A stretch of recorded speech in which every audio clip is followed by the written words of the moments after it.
Dear students, मैं Mohammad Mateen R study room से। कैसे हैं आप सब लोग? उम्मीद करते हैं खैर से होंगे। तो प्रीवियस वीडियो में हमने सीखा था फर्स्ट लेक्चर में कि एक रिएक्शन जो होती है तो हम कैसे तय करेंगे कि भी रिएक्शन हुई है, उन पैरामीटर्स को हमने डिस्कस किया। उस सेकंड लेक्चर में हमने कवर किया कि एक केमिकल रिएक्शन को हम बैलेंस कैसे करते हैं। आज इसका थर्ड पार्ट है, उसमें हम सीखेंगे टाइप्स ऑफ रिएक्शंस। तो चलिए समझते हैं टाइप्स ऑफ रिएक्शंस को। तो आपके सामने ये 5 टाइप्स ऑफ केमिकल रिएक्शंस दे रखे हैं। तो समझने से पहले ये जान लें कि ये रिएक्शंस 2 टाइप्स की हो सकती हैं हीट के बेसिस पर। वो 2 टाइप्स कौन कौन से हैं? या तो रिएक्शन जो होगी एक्सोथर्मिक होगी या रिएक्शन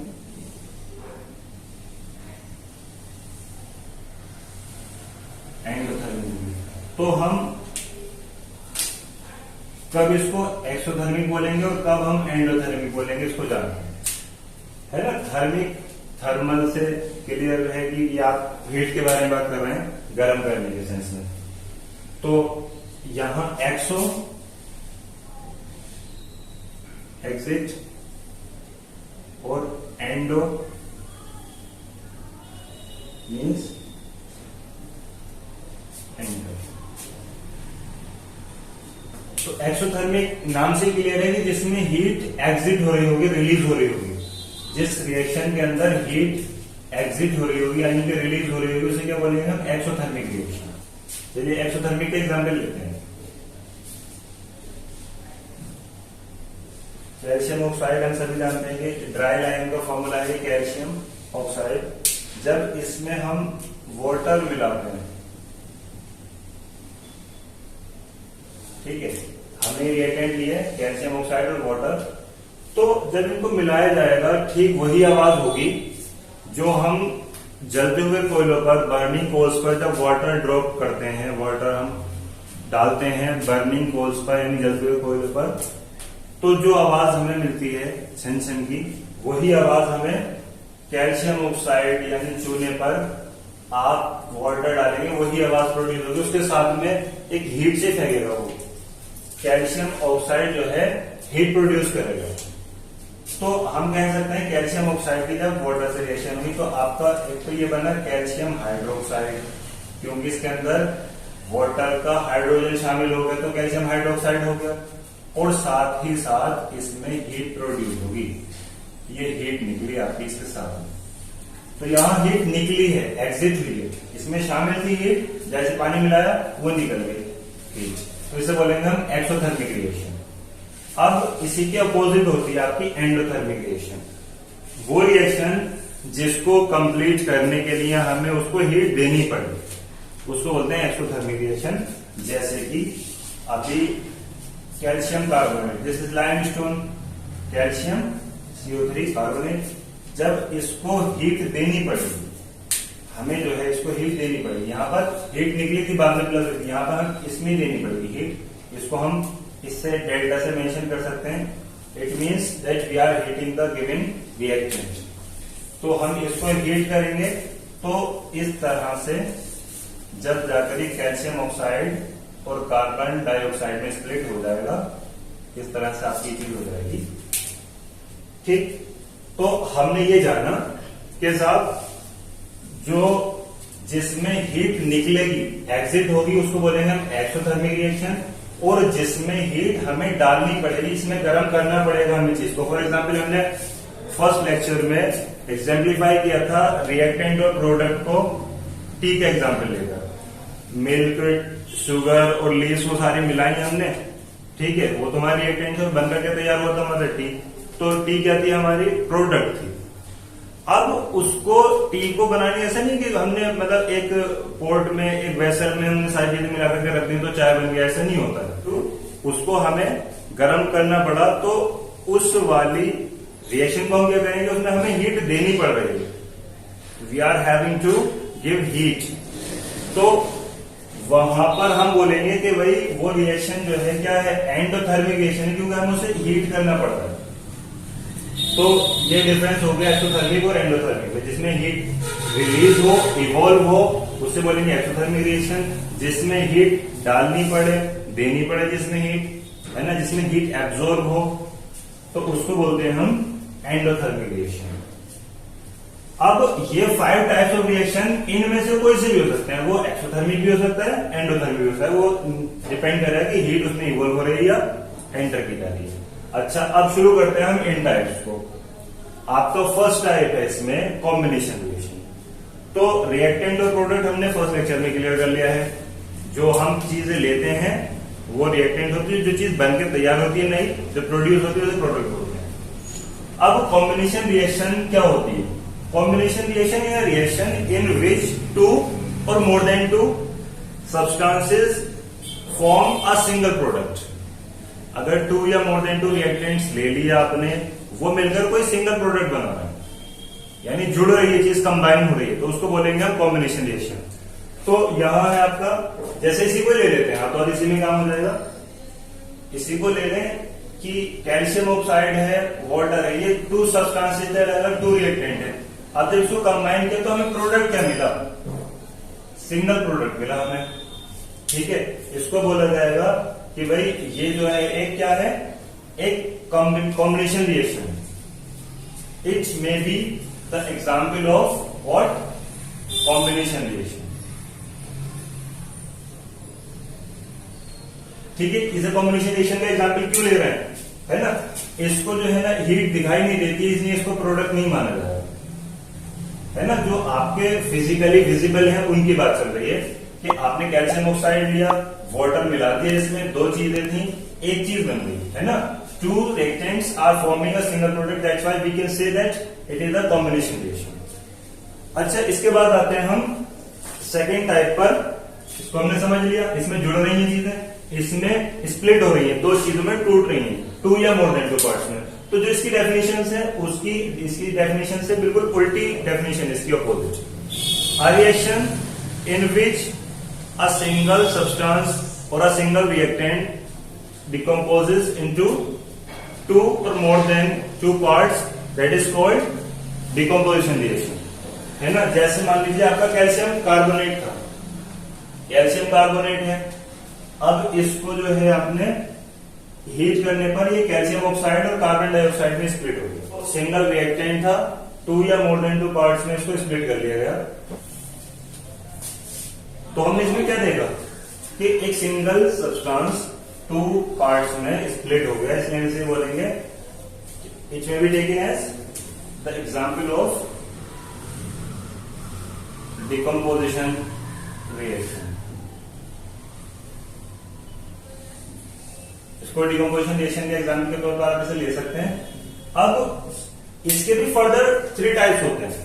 मतलब ये कि जो डिकम्पोजिशन हुआ है, डिकम्पोजिशन जाहिर सी बात है कि आपको दिखाई दे रहा है डिकम्पोज से बना है, टूटने से। अब वो टूटने के 3 रीजन हो सकते हैं। What reason? Due to heat या ड्यू टू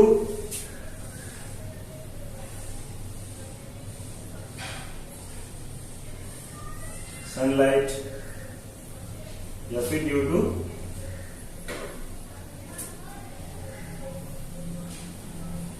टू इलेक्ट्रोलाइसिस। ठीक है, तो आपका जो है ये इन 3 रीजंस की वजह से डिकम्पोजिशन हो सकता है। इसको एग्जांपल लेते हैं। ये हीट का एग्जांपल तो आपका यही हो गया कि हमने कैल्शियम कार्बोनेट को गर्म किया, हीट किया, तो ये चीज नहीं कर दिया। ठीक है ना, आपका हीट का एग्जांपल तो आपका यही हो जाएगा। सनलाइट, सिल्वर क्लोराइड होता है आपका, आप इसे सनलाइट में छोड़ दें अगर रोशनी में, तो क्या होगा इसका?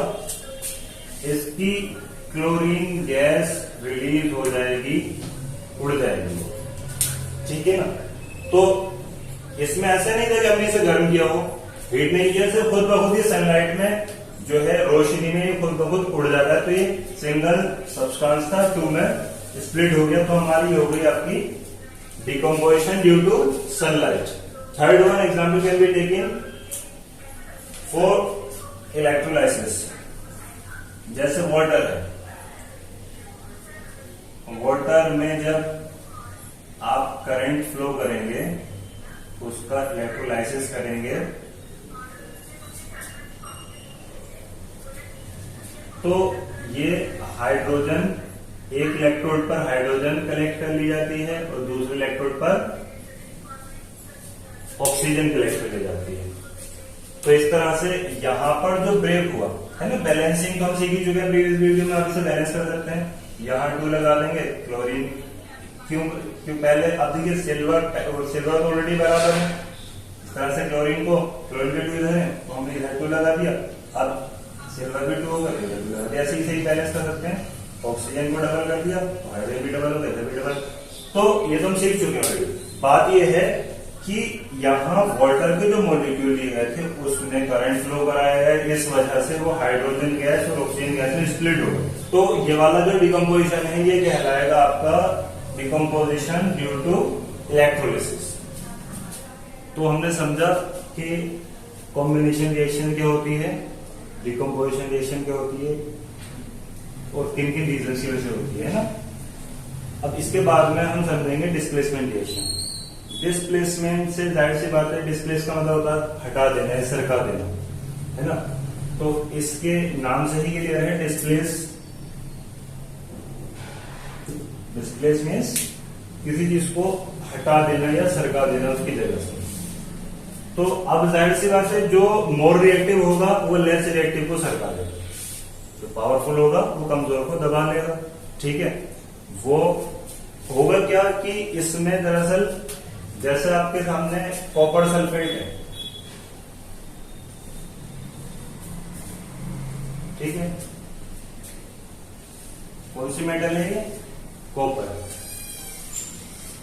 और इसके साथ में अगर इसकी रिएक्शन कराई जाए जिंक से अगर इसकी रिएक्शन कराते हैं तो क्या मिलेगा, यहां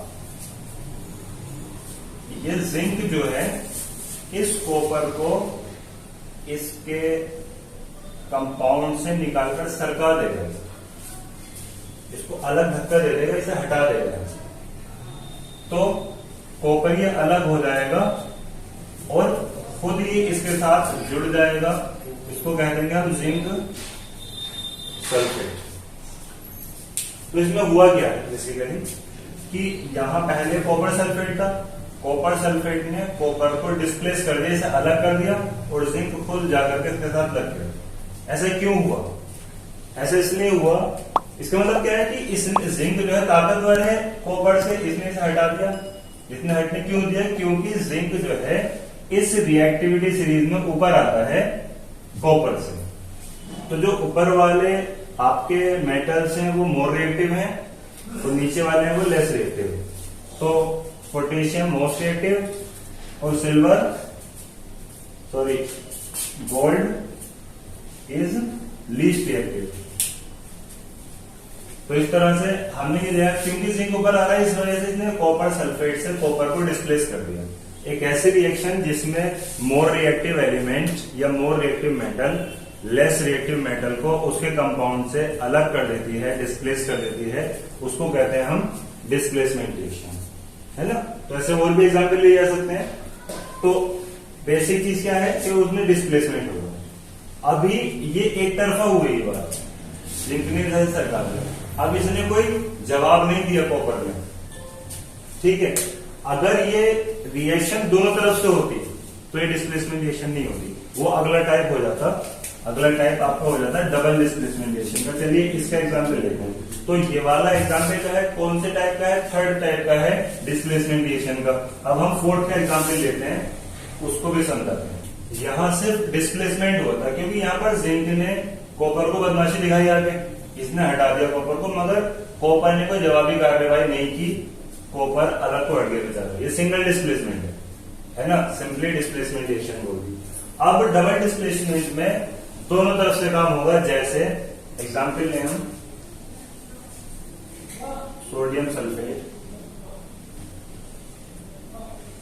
बेरियम क्लोराइड, ठीक है। इसमें होगा क्या, अब जो है बेरियम इसे दादागिरी दिखाने आएगा, किसको, सोडियम को धक्का देने आएगा, इसे हटा देगा, कहेगा भाई सल्फेट का हमारा कब्जा होना है। ठीक है, तो बेरियम ये मेटल है आपकी, इधर सोडियम मेटल है, सल्फेट निगेटिव आयन है, तो ये वाला जो है बेरियम इसको हटाना चाहेगा। ठीक है ना, यहां एक तरह से ये दोनों ही अपने पास अपने साथ में निगेटिव आयंस रखे हुए हैं, दोनों ही अपने आप में कुछ हैसियत रखते हैं। अब क्या होगा कि बेरियम जो है सल्फेट छीनने के लिए इसको हटाएगा, बहरहाल हटाने में कामयाब भी हो जाएगा। तो बेरियम सल्फेट, अब ऐसा नहीं है कि बेचारे Na एक तरफ मुंह लेके बैठ जाएगा जैसे कॉपर का हुआ था बेचारे का, ऐसा नहीं है, ये Na इसके पास जाएगा, इसके Cl के पास, तो ये बन जाएगा आपका NaCl। इस तरह से हमने क्या देखा कि सिर्फ डिस्प्लेसमेंट में जो डिस्प्लेस्ड वो थी मेटल वो अलग हो गई थी, जबकि ये चीज हटाई जाएगी ना, ये आपस में एक्सचेंज हो गया इसका, यहाँ इसका पॉजिटिव आयन इसके निगेटिव आयन के पास चला गया, इसका पॉजिटिव आयन इसके निगेटिव आयन के पास चला गया। तो इस तरह से ये जो काम यहाँ एक बार हुआ तो वो चीज दो बार हुई, इस वजह से हमने इसे कहा डबल डिस्प्लेसमेंट रिएक्शन। बेसिकली जब इसे डिफाइन करेंगे तो कैसे डिफाइन करेंगे, a reaction in which the ions of substances exchange with each other, that is called double displacement reaction. इसमें क्या है, आयंस एक्सचेंज हो रहा है, इसका आयन इस पे चलेगा, इसका आयन इस पे चलेगा, तो हमारे नए प्रोडक्ट ये बने। तो ये हुआ हमारा फोर्थ टाइप जो है वो क्लियर हुआ। इसके बाद में नेक्स्ट और लास्ट टाइप जो है ऑक्सीडेशन एंड रिडक्शन रिएक्शन, इसको हम नेक्स्ट पार्ट में कवर करेंगे। तब तक के लिए अपना ख्याल रखिएगा। आज की वीडियो में इतना ही। Thanks for watching.